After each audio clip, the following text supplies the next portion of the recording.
Gel des prestations sociales, retraite, RSA, APL, AAH, ASPA, lesquels sont concernés? Face à des impératifs budgétaires croissants, le gouvernement français envisage plusieurs mesures pour réduire les dépenses publiques, dont le gel temporaire de certaines prestations sociales.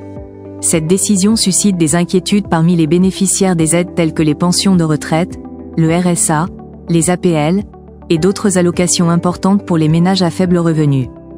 Mais quelles prestations sont réellement concernées par ce gel, et quelles en sont les conséquences pour les millions de Français dépendant de ces aides? Cette vidéo explore les détails de cette réforme. Un gel temporaire des pensions de retraite de base. L'une des annonces les plus médiatisées concerne le gel des pensions de retraite de base, qui sera reporté de 6 mois. Le Premier ministre Michel Barnier a récemment justifié cette mesure, affirmant qu'elle était nécessaire pour faire face à une pression budgétaire.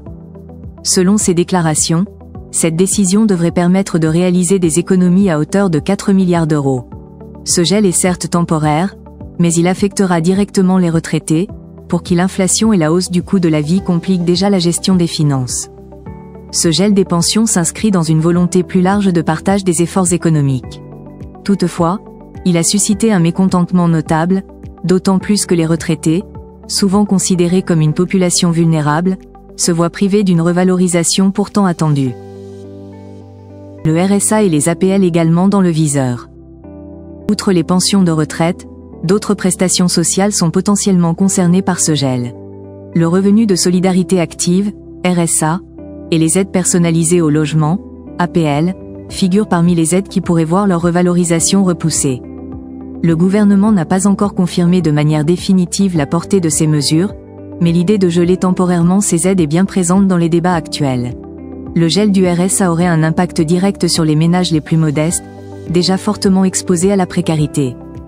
Quant aux APL, elles jouent un rôle crucial pour les foyers à faible revenu, permettant de réduire le coût du logement. Si leur revalorisation est gelée, les locataires pourraient rencontrer des difficultés accrues à maintenir un équilibre financier, d'autant plus dans un contexte de hausse des loyers. En parallèle, le gouvernement explore aussi des pistes pour réformer l'attribution de ces aides, en vue de mieux cibler les bénéficiaires et de lutter contre les abus.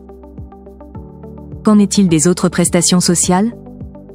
En plus des retraites, du RSA et des APL, d'autres prestations pourraient être touchées par le gel temporaire, notamment l'allocation aux adultes handicapés, AAH, et l'allocation de solidarité aux personnes âgées, ASPA. Ces prestations jouent un rôle vital pour des populations souvent en grande difficulté. L'AAH, par exemple, permet aux personnes en situation de handicap de subvenir à leurs besoins de base, tandis que l'ASPA offre une sécurité financière aux seniors aux revenus très faibles.